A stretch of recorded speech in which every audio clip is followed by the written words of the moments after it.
This is a continuation on the nature and character of God, Calvinism versus Mennonite thinking.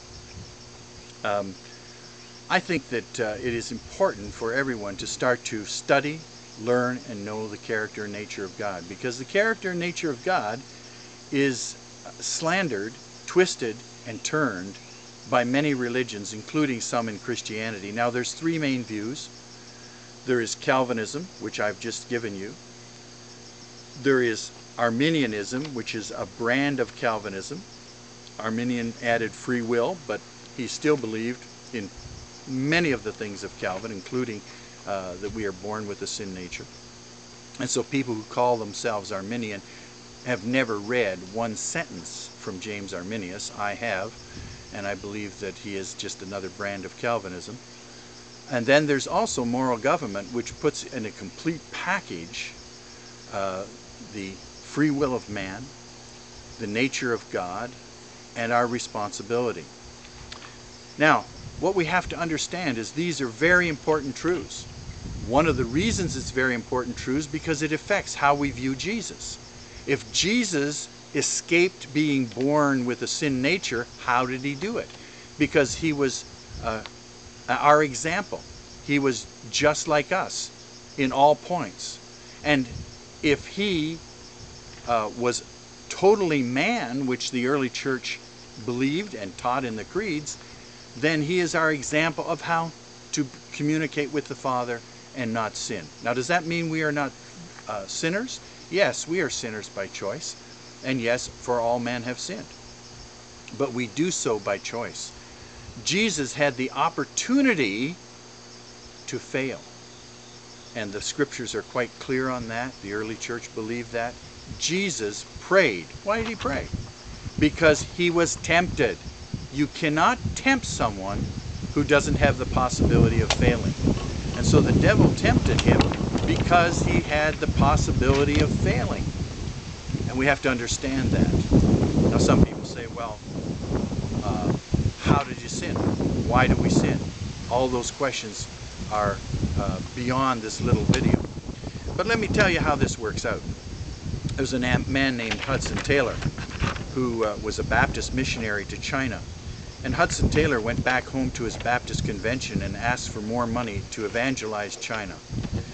The leaders of the church back then, who were Baptist and Calvinist, said, Hudson, let me tell you that if the heathen are to be converted, if they are elect, they'll be saved with or without you, because if God has elected them, they have no choice but to be saved. Well, Hudson Taylor realized there's something wrong with this, and so he separated himself from the Baptist leadership and said, where God guides, God will provide. And sure enough, money came in to his organization. He started China Inland Mission, which is still alive today in a new form and still evangelizing and reaching people in China. So you see, God is concerned about his character.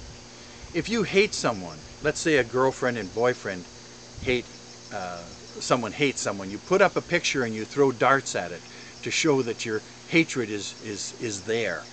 Well, you know what? Man is made in the image of God. When the devil looks at us, he sees us as a picture of God.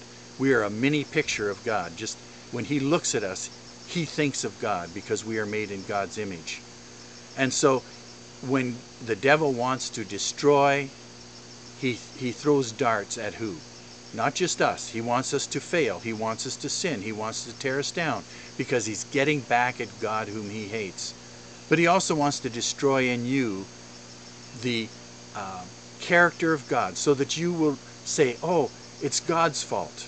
God made me this way.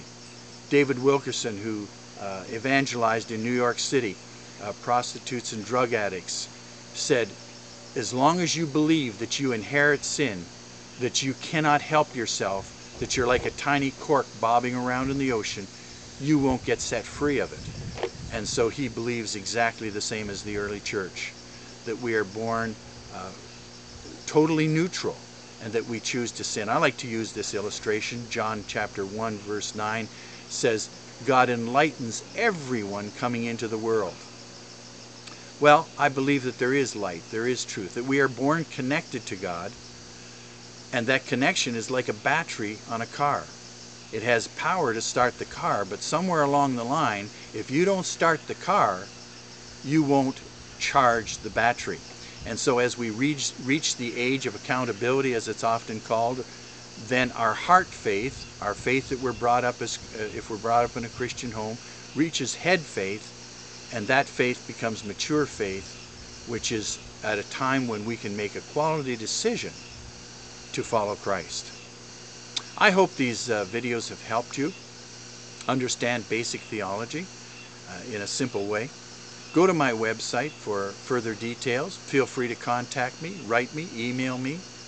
I am in Korea teaching in a Christian school presently, and wish to hear from you. Hope you have a good day. Thank you.